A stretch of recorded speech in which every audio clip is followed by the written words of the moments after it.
Kekosongan jabatan Kepala Desa Sukaraja yang saat ini masih dijabat oleh PJS Kepala Desa, pemerintah kecamatan masih menunggu hasil pleno dari Badan Permusyawaratan Desa atau BPD yang nantinya akan dilaporkan ke Bupati Bogor Ade Yasin untuk pergantian Kepala Desa.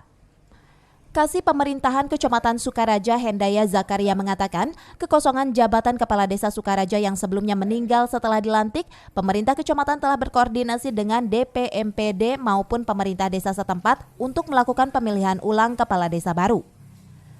Menurutnya, sambil menunggu proses pemilihan ulang calon kepala desa baru, pemerintah kecamatan akan menempatkan sementara posisi jabatan sekretaris desa atau sekdes sebagai PJS selama 6 bulan ke depan untuk pelayanan masyarakat.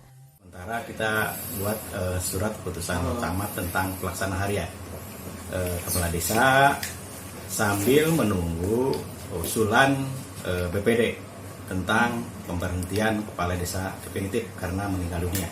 Jadi diusulkan ke bupati melalui camat. Nah itu yang kami akan menunggu plenonya BPD untuk mengusulkan ke tingkat kabupaten.